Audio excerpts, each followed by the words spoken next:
మేమేమో బహిష్టి గుడ్డల వంటి నీతి మాదైంది, మనుషుల నీతి అని అంటున్నారు. ఇశ్రాయేలీయులు ధర్మశాస్త్రాన్ని వెంటాడి ఆ నీతిని అందుకున్నారా? అందుకోలే. మీరు ఇప్పుడు వెంటాడి అందుకోగలుగుతారా ఆ నీతి ప్రమాణాన్ని? వెనక ఉన్న సహోదరులు కూడా గట్టిగా అందుకోగలుగుతారా? అందుకోలేరు కదా. యేసుక్రీస్తు ప్రభువు ధర్మశాస్త్రము ఏ నీతినైతే దేవుని నీతిని సూచిస్తుందో ఆ దేవుని నీతిని పాపులైన మనకు ఉచితంగా ఇస్తాను అని యేసు ప్రభు అంటుంటే, ఊరుకో ప్రభా, ఇన్ని సంవత్సరాలు నేనే కష్టపడి అందుకోలేకపోయినా, ఏది ఎగిరి నేను అందుకోలేకపోయినా, నేను ఎగరకుండా కూడా ఆకాశం అంతా ఎత్తులో నిలబెడతాను అంటున్నావు. ఉట్టి వరకు కూడా ఎగరడం నాకు చేత కాదు. నువ్వేమో నన్ను ఉచితంగా ఆకాశం అంతా ఎత్తులో దేవుని కుడి పార్శ్వన కూర్చోబెడతావా ఏమి చెయ్యకుండా? నేను నమ్మను అన్నందుకు వీడు నరకం పోతున్నాడు. అర్థమవుతుందా? ఎగరడానికి రానందుకు కాదు, అందుకోనందుకు కాదు. ధర్మశాస్త్రపు నీతి ఎవ్వరూ అందుకోలేరు.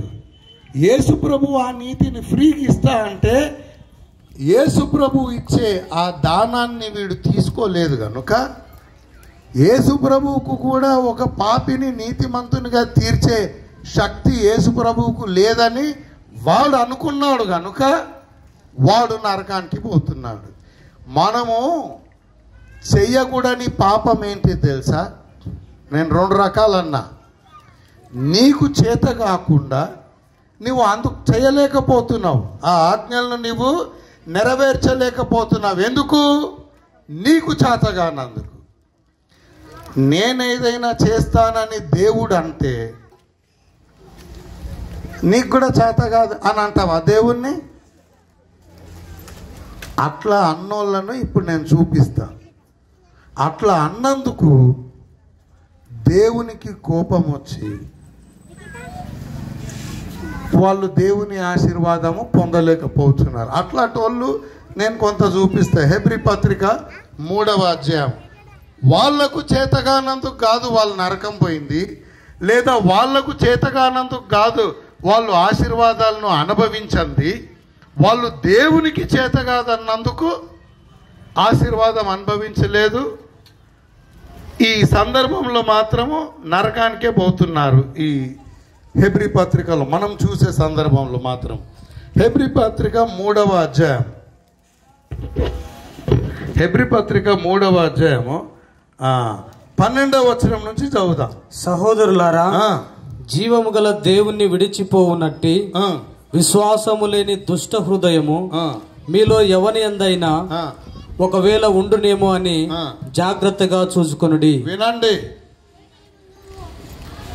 జీవము కలిగిన దేవుణ్ణి విడిచి పోవునట్టి దుష్ట హృదయం.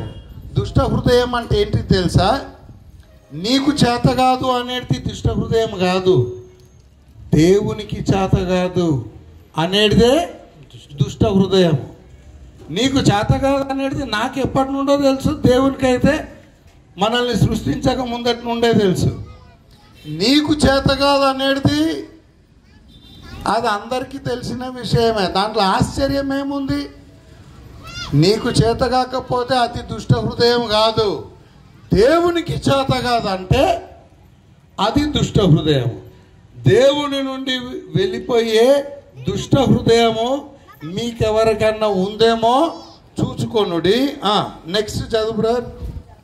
ఒకవేళ ఉండునేమో అని జాగ్రత్తగా చూచుకొనుడి. నేడు మీరు ఆయన శబ్దమును వినిన ఎడల కోపము పుట్టించినప్పటి వలె మీ హృదయములను కఠినపరుచుకొనకుడి. దేవునికి కోపం వచ్చిందంట. ఏ సందర్భం చెప్తున్నాడంటే ఇశ్రాయేలీయులు కానాను దేశంలో ప్రవేశించడానికి కానాన్ బార్డర్కు పోయినారు ఇశ్రాయేలీయులు. ఒక్క అడుగేస్తే వాగ్దాన దేశంలోకి పోతారు. కానీ దేవునికి కోపం ఎందుకు వచ్చిందంటే వాళ్లకు చేత కాలేదు అనలే. వాళ్ళకి చేత కాదంటే కోపం రాదు, దేవునికి చేత కాదన్నారు. అందుకు కోపం వచ్చింది. ఆ సందర్భము మీరు ఇక్కడనేమో ఆ ఉపమానాన్ని వాడుతూ అంటున్నాడు, మీరు యేసు ప్రభువుకు చేత కాదు అనకండి, కోపం వస్తే నీకు చేత కాదను ఆశ్చర్యం ఏం లేదు, కానీ యేసు ప్రభువుకు చేత కాదు అనకండి, ఇట్లాంటి పాపము మాత్రము చేయడము మానండి అంటున్నాడు. ఇంకా కంటిన్యూ చేద్దాం బ్రదర్, వీళ్ళు ఏం పాపం చేస్తారు చూద్దాము. ఆయన చెప్పిన పాపం వలన కలుగు భ్రమ చేత మీలో ఎవడును కఠినపరచబడకుండునట్లుగా నేడు అను సమయం ఉండగానే ప్రతి దినమున ఒకరికొకడు బుద్ధి చెప్పుకొనుడి. ఏలైనగా మొదటి నుండి మనకున్న దృఢ విశ్వాసము అంతం మట్టుకు గట్టిగా చేపట్టిన ఎడలనే క్రీస్తులో పాలివారమై ఉందుము. వీళ్ళు ఇంకా క్రీస్తులో పాలివారు కాలే. ఈ విశ్వాసులకు అనుకొని కొన్ని మన సహోదరులు అంతా చెప్తుంటారు, ఇది విశ్వాసులకు కాదు, వీళ్ళు క్రీస్తులో పాలివారు కాలే. క్రీస్తులో పాలివారు అంటే అర్థం ఏంటిదంటే ఆయన సంపాదించిన విజయము అది మన విజయము. నువ్వేమి యుద్ధం చేయలే, యుద్ధం చేసింది ఎవరు? యేసు ప్రభు. విజయం సంపాదించింది ఎవరు? యేసు ప్రభు. ఆయన విజయంలో మీరు పాలివారు కావాలనంటే దుష్టమైన హృదయం మీలో ఉండకుండా చూసుకోనండి, ఈ పాపము మానండి. ఏ పాపము? దేవునికి చేతగాదు అనే పాపం. ఇది చాలా ప్రాముఖ్యమైనది. ఇది నీకు చేతగాదనేది తెలుసాయా అందరికీ? ఆ దేవునికి కోపం వచ్చేది ఏంటిదంటే దేవునికి చేత కాదంటే ఆ పాపమే. ఇది రెండవ రకమైన పాపము. ఇది మానాలి, ఇది మానాలి. ఒకసారి సందర్భాన్ని చూద్దాము. సంఖ్యాకాండం 14వ అధ్యాయము, సంఖ్యాకాండం 14 ఏం జరుగుతుంది చూద్దాం ఒకసారి. అక్కడ జాషువా, కాలేబు, మోషే, అహరోను ఏమన్నారో మనం చూద్దాము. 14వ అధ్యాయంలో ఇది 12 మంది గోత్రకర్తలు, అంటే గోత్రంలో నుండి గోత్రానికి ఒకరు పోయి వేగు చూసి వచ్చారు వాగ్దాన దేశాన్ని. 12 మంది వచ్చి ఇప్పుడు రిపోర్ట్ ఇస్తున్నారు. ఏమైంది చూద్దాం. 14వ అధ్యాయము మొదటి వచనం చదువుదాం. అప్పుడు మొదటి 2 వచనాలు. ఆ సర్వ సమాజం ఎలుగెత్తి కేకలు వేసెను. ప్రజలు ఆ రాత్రి ఎలుగెత్తి ఏడ్చిరి. అయితే 13వ అధ్యాయం చివరి వచనం చదువుదాము. తర్వాత 14వ అధ్యాయం మొదటి వచనం చదివితే కొంచెం అర్థమవుతుంది మనకు.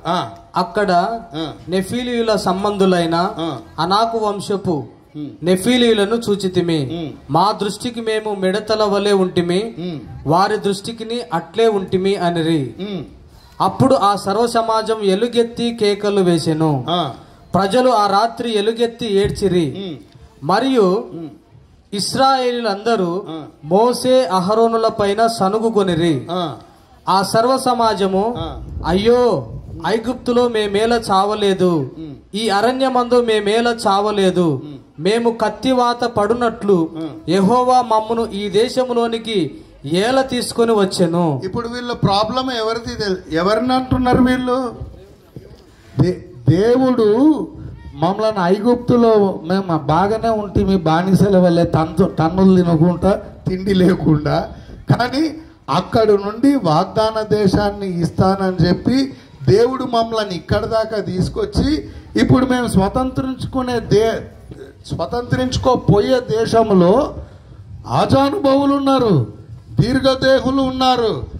దేవుడు మమ్మలను చంపడానికే ఇక్కడికి తెచ్చాడు, చేతగాని పనిని చేపట్టాడు దేవుడు అంటున్నారు వీళ్ళు. మేము వెళ్ళిపోదాం నడరా మళ్ళా ఐగుప్తుకు అని మాట్లాడుకుంటున్నారు వీళ్ళు. దేవునికి మాకు చేతనైతుంది అంటలేరు వీళ్ళు. వీళ్ళకి ఎట్లా చేత కాదు? వీళ్ళు ఐగుప్తు నుండి విడిపించుకోవడమే చేత కాలేదు. ఇంకా అనాకీయులని వీళ్ళ సనుగుడు వీళ్ళకు చేత కాదు అంటలేరు. ఎవరికి చేత కాదు అంటుండ్రు? దేవునికి చేత కాదు అంటున్నాడు. జాషువా ఎందుకు దేవునికి అంత కోపం వచ్చింది చూడండి. ఇప్పుడు జాషువా కాలేబులు ఏమంటున్నారు? 9వ వచనం చదువుదాం. మెట్టుకు మీరు యెహోవా మీద తిరుగబడకుడి, ఆ దేశ ప్రజలకు భయపడకుడి, వారు మనకు ఆహారమగుదురు, వారి నీడ వారి మీద నుండి తొలగిపోయెను, యెహోవా మనకు తోడై ఉన్నాడు. ఈయన అంటున్నాడు, మీరు భయపడకండి. వాళ్ళు మనం కాదు మిడతల్లా ఉండేది, వాళ్ళే మనకు మిడతల్లా ఉన్నారు, వాళ్ళు మనకు ఆహారంలా ఉన్నారు. కారణం ఏంటిదంటే వాళ్ళకు ఉండే భద్రత వాళ్ళ నుండి తొలగిపోయింది. ఎందుకు అంటే యెహోవా మనకు తోడై ఉన్నాడు. పోవాయా, యెహోవా తోడై ఉంటేంది, ఇంకెవరన్నా ఉంటేంది, ఇది మాత్రం జరగని పని అన్నందుకు దేవునికి కోపం వచ్చి, మాకు చేత కాదంటే దేవునికి కోపం రాదు. మరలా చెప్తున్నాను, నాకు చేత కాదు అంటే దేవునికి కోపం రాదు. దేవునికి చేత కాదు అన్నందుకు దేవునికి కోపం వచ్చి ఒట్టు పెట్టుకొని ఒక్కడు కూడా ఈ వాగ్దానాన్ని అనుభవించరు. 40 సంవత్సరాలు వీళ్ళని అరణ్యంలో తిప్పి చంపుతా, వాళ్ళకు పుట్టే పిల్లలు ఉంటారు కదా, కొత్త జనరేషన్, వాళ్ళకి ఇస్తాను. కానీ వీళ్ళకు ఒక్క గాడిదని కూడా జాషువా కాలేబు తప్ప కానాను దేశం వాళ్ళకి ఇవ్వ, వాగ్దానమును నేను వాళ్ళకి ఇవ్వ. ఇప్పుడు నేను అడుగుతున్నా మిమ్మల్ని, దేవునంతటి నీతి నువ్వు క్రియలు చేయకపోయినా దేవుడు ఇస్తానంటున్నాడు. నువ్వేమంటావు? యేసు ప్రభువుకు చేతనవుతుందా నిన్ను దేవునంతటి నీతిమంతునిగా చేయడానికి? చేత కాదా? చేత కాదు అంటివనుకో, ఇంకా వీళ్ళకి అయినట్టే అవుతుందని హెబ్రీ పత్రికలో చెప్తున్నారు. మీరు జాగ్రత్త, మీరు ఎవరిని కాదంటున్నారు? హెబ్రీ పత్రికలో వాళ్ళకి చెప్తున్నాడు, ఇన్ని సంవత్సరాలు మెసయా వస్తాడు, మనల్ని విమోచిస్తాడు అని ప్రవక్తలందరూ చెప్తుంటే మనం ఎదురు చూస్తూ వచ్చాము. చివరికి మెసయా వస్తే ఆయననేమో సిలువకేసి కొట్టారు కాదని. అయినా సిలువ మరణం పొందేది కూడా దేవుని ప్లానే. ఆ యేసు ప్రభువే మన మెసయా. మీరు నమ్మండి, మొదటి నుండి వింటున్న మాటల్లో మీరు నిలిచి ఉంటే క్రీస్తులో పాలివారవుతారు. మీరు పరలోకము నుండి మాట్లాడుతున్న ఈ యేసు ప్రభువును కాదంటిరా అంటే మరొకసారి ఒట్టు పెట్టుకుంటాడు దేవుడు, మీలో ఏ ఒక్కడు కూడా పరలోకానికి రాడు అని అంటున్నాడు. ధర్మశాస్త్రం అంతా నెరవేర్చి మీ క్రియల వలన దేవునంతటి నీతిమంతులుగా, ధర్మశాస్త్రం చెప్తున్న నీతిని అందుకున్న వాళ్ళు ఎంతమంది ఉన్నారు? ఇక్కడ చేతులు ఎత్తండి. మరలా అడుగుతున్నా, మీరు కన్ఫ్యూజ్ కాకండి. మీరు ధర్మశాస్త్రము చేసి మీరు ఆజ్ఞలు పాటించినందుకు మీ శక్తి వలన మీరు ధర్మశాస్త్రపు నీతి అంతా నెరవేర్చిన వారు ఇక్కడ ఎంతమంది ఉన్నారు చెప్పండి? ఎవరు లేరు. అట్లా ఓకే. ఇప్పుడు కొన్ని వాక్యాలు చదువుతాము. ధర్మశాస్త్రం ఏమి చెప్తుందో చదువుతాము. రోమా పత్రిక 3వ అధ్యాయము 21 వచనం. రోమా పత్రిక 3వ అధ్యాయము 21 వచనం. ఇట్లుండగా అంటే ఎట్లుండగా 19-20 వచనాలలోనేమో ధర్మశాస్త్రం కింద ఉన్న ప్రతివాడు నోరు మూయబడ్డది, వాడు దేవుని శిక్షకు పాత్రుడైనాడు, ధర్మశాస్త్రము వలన వాడు నీతిమంతునిగా తీర్చబడడు, వాడు పాపి అని గ్రహింపు కలిగింది. ఇట్లుండగా మన మనుషుల పరిస్థితి ధర్మశాస్త్రమునకు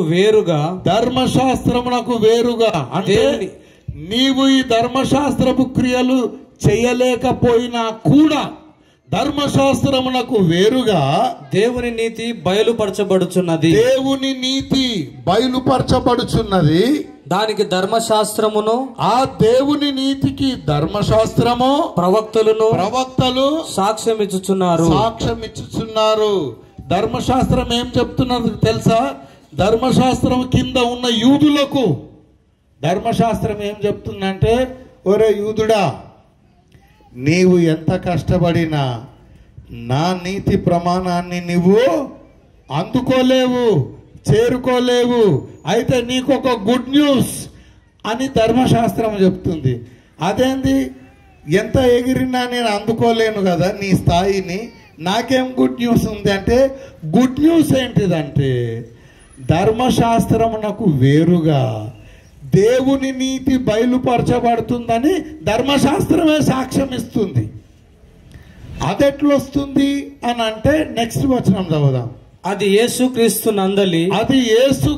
నందలి విశ్వాస మూలమైనదై నమ్మువారిలో కొందరికా అందరికా ఎంతమంది యేసు ప్రభు నాకు దేవుని నీతిని ఇస్తాడు అని నమ్ముతారో అంతమందికి, నమ్మువారందరికీ కలుగు దేవుని నీతి అయి ఉన్నది.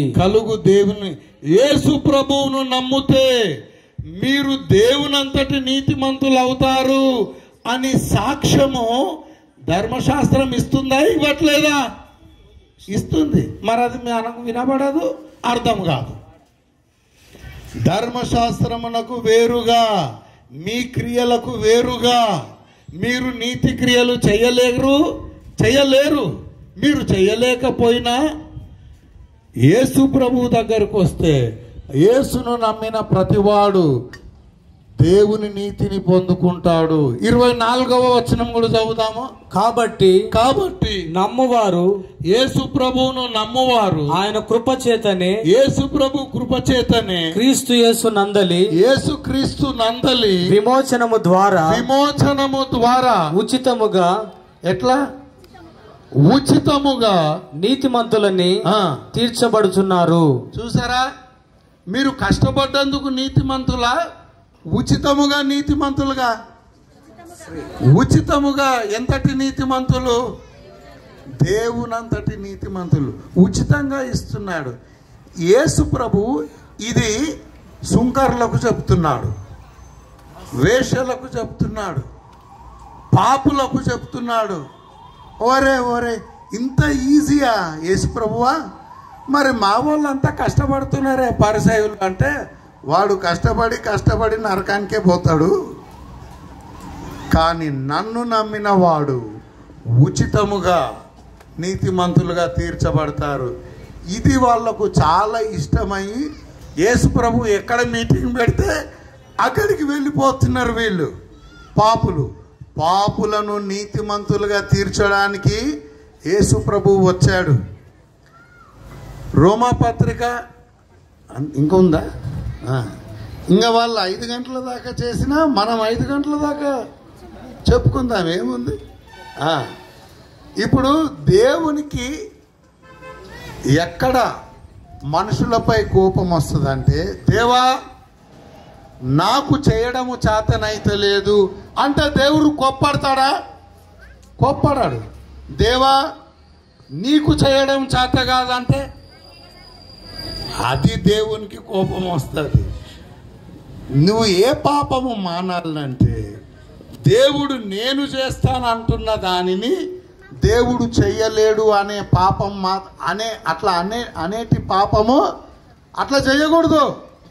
అబ్రహాం ఉన్నాడు, 17వ అధ్యాయం ఆదికాండంలో 17:22లో దేవుడు అబ్రహాంకు కలుస్తాడు.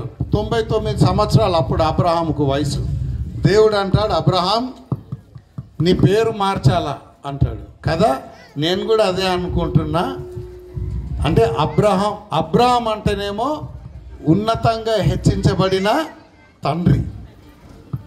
నాకు పిల్లలు లేరు, నా పేరు మార్చడం కరెక్టే, ఏం పేరు పెడతావు దేవా అంటే, అబ్రహాం కాదు అబ్రహాము అంటే అర్థం ఏంటంటే, నువ్వు అనేక జనములకు, ఒక్కడు కూడా లేడని నేను అంటుంటే అనేక జనములకు తండ్రి అంటావు.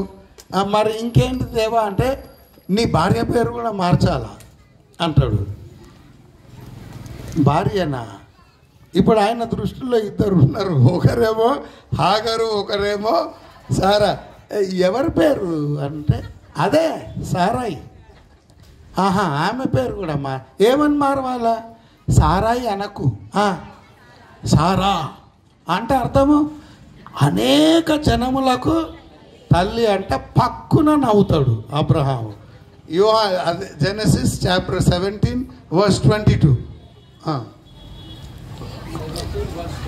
ఇస్సాకుతో నా నిబంధన స్థిరపడి 22 17:22 అన్న.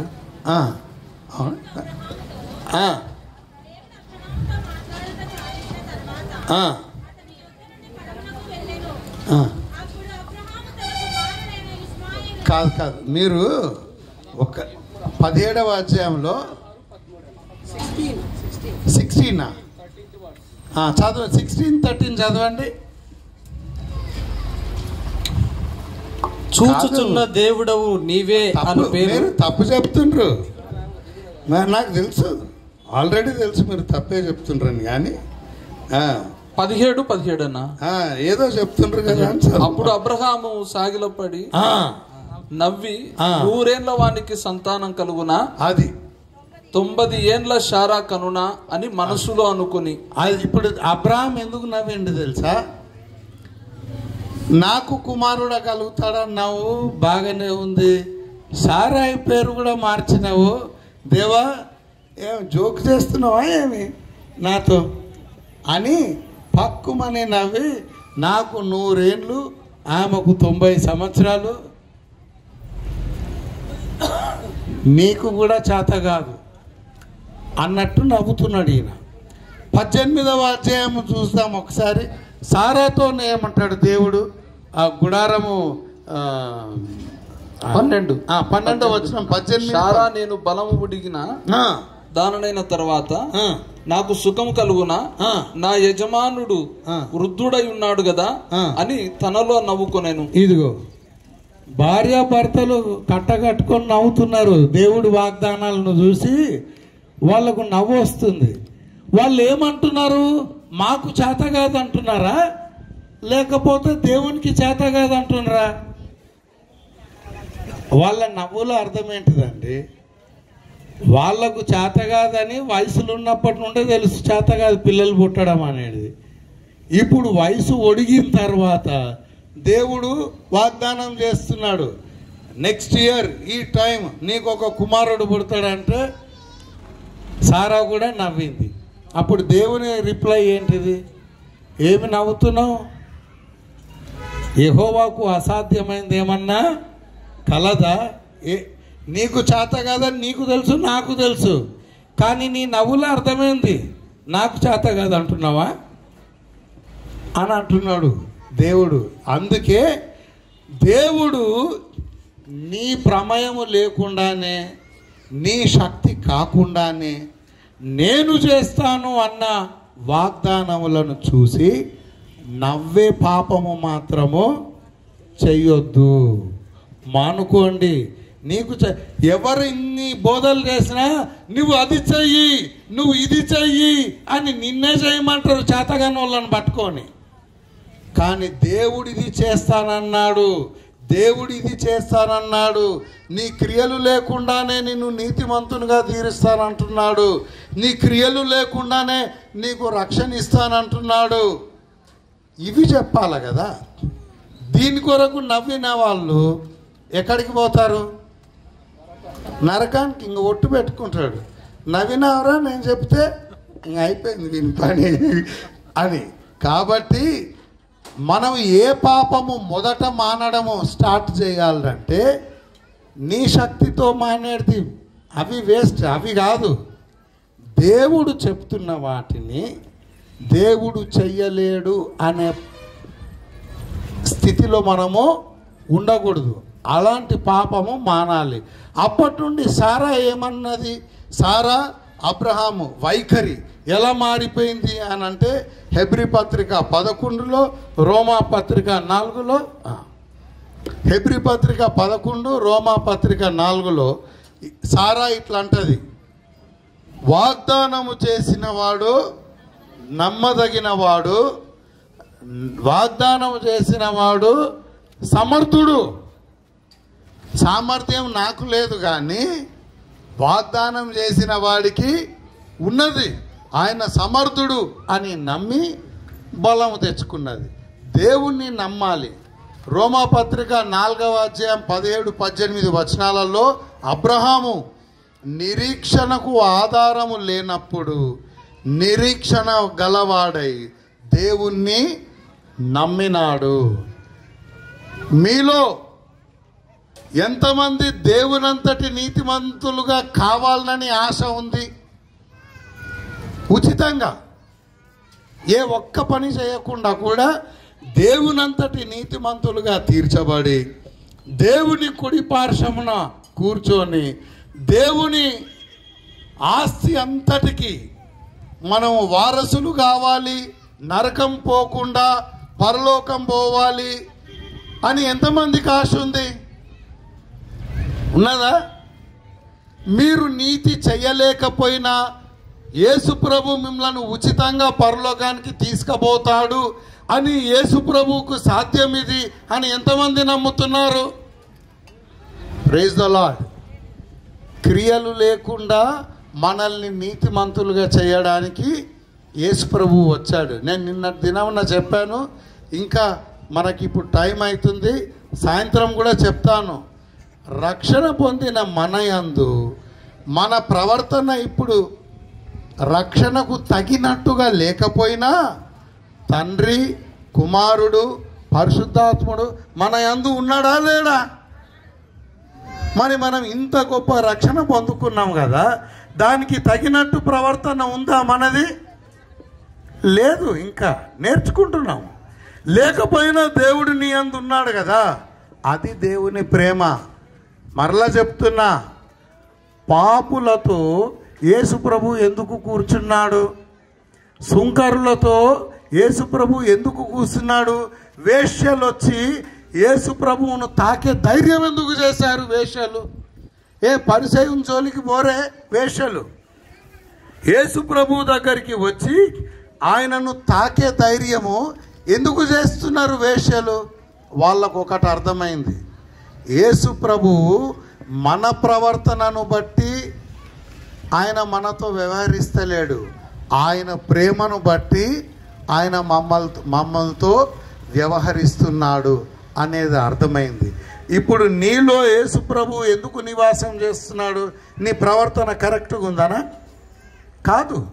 నూతన హృదయం మనకు కలుగజేశాడు, కానీ మన హృదయం ఎంత మంచిదో మనకు ఇంకా తెలియట్లే. మన మైండ్ ఇంకా గ్రాస్ప్ చేయట్లే. మనలో దేవుడు ఉన్నాడని దేవుడు చెప్తున్నా మన ప్రవర్తనను బట్టి దేవుడు మనలో ఉంటాడు అనుకోవడమే రాంగ్. అందుకే మరొకసారి మోహన పాట పాడాల.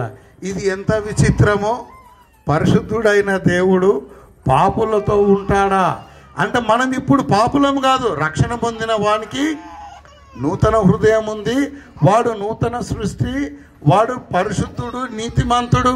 కానీ మన మైండ్ ఇంకా పరివర్తన చెందనందుకు, మనం ఎవరిమో మనం గుర్తుపట్టుకోనందుకు ప్రాపర్గా ప్రవర్తన ఇంకా పూర్తిగా మారలేదు కదా. అయినా కూడా మనలో దేవుడు ఉంటున్నాడా? ఉంటున్నాడు. అలనాడు యేసు ప్రభు దేవుడే అయినా ఆయన పాపులతో, సుంకరులతో, వేశ్యలతో ఉండి మత్తయి సువార్త 21 అధ్యాయం 32 వచనాలలో ఇట్లా అంటాడు. ఈ మాట చదివి లంచ్కి వెళ్దాం మనము. మత్తయి సువార్త 21:32 వచనాలు. కొంతమంది ఏమో పరిసయ్యులు, శాస్త్రులు, వాళ్ళు చేస్తున్న పనిని బట్టి వాళ్ళు పరలోకం పోతాం అనుకుంటున్నారు. వాళ్ళను ఉద్దేశించి యేసు ప్రభు చెప్తున్న మాట చదువు. యోహాను నీతి మార్గమున మీ యొద్దకు వచ్చెను, మీరతనిని నమ్మలేదు. నీతి మార్గం అంటే నీతి మార్గం అసలు బ్యాప్టిజం తీసుకోలేదు వాళ్ళు. అయితే సుంకరులను వేశ్యలు అతనిని నమ్మిరి.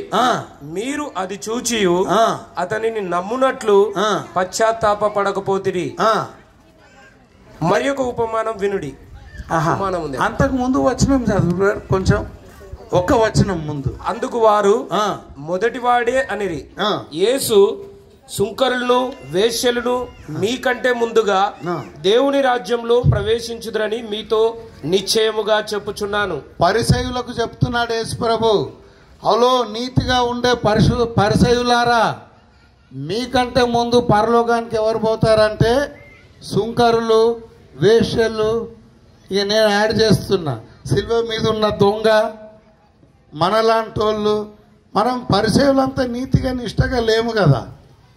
ఈ సువార్తను నమ్మిన మనమే పరలోకం పోతాము, కానీ కష్టపడి ధర్మశాస్త్రము నీతి అందుకుంటానని, చేతగాకపోయినా మొయ్యలేని కాడిని మోస్తానని బుద్ధి లేకుండా ధర్మశాస్త్రం కింద ఉన్నవాడు పరలోకానికి పోడు.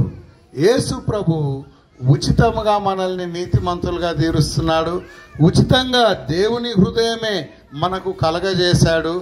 మన యందు దేవుడు ఇప్పుడు కూడా నివాసం చేస్తున్నాడు. మన ప్రవర్తన మన రక్షణకు తగినట్టుగా ఇంకా లేదు, అయినా మనలో దేవుడు ఉన్నాడు, పరిశుద్ధుడు మనలో ఉన్నాడు. ఇది గొప్ప రక్షణ. అందుకు పరిసయులు, మన పాపులకు, సుంకరులకు, వేశ్యలకు యేసుప్రభు బోధ నచ్చి ఆయన ఎప్పుడు బోధ చేసినా వీళ్ళే ఎక్కువ వినేవారు. దేవుడి వాక్యాన్ని దీవించునుగాక. సువార్తను నమ్మండి. మీకు చేతనైతే మీరు పరలోకం పోతారు అని దేవుడు చెప్పట్లేదు. మిమ్మల్ని నీతిమంతులుగా తీర్చే యేసు ప్రభువు ఉన్నాడు. యేసు ప్రభువుకు చేతనవుతుంది అంటున్నారు. మీరు యేసు ప్రభువుకు చేతనవుతుంది అని మీరు నమ్మితే పరలోకం పోతారు. దేవునికి కూడా చేత కాదు నన్ను పరలోకం తీసుకుపోవడానికి అంటే ఒట్టు పెట్టుకుంటాడు. వీన్ని చచ్చినా నేను పరలోకానికి మాత్రము రాని. దేవునికి కోపం వచ్చేదంతా నీకు చేత కాదంటే కాదు, దేవునికి కూడా చేత కాదంటే యేసు ప్రభువు కూడా నన్ను నీతిమంతునిగా తీర్చలేడు ఉచితంగా అంటే నేను సువార్తను తిరస్కరించినట్టే. అది ఘోరమైన పాపం. అది చేయడము మానండి. తక్కినవి ఆటోమేటిక్గా పోతాయి. అది మనము క్రైస్తవ జీవితంలో ఇంకా నేర్చుకుంటాం. God bless you. Thank you.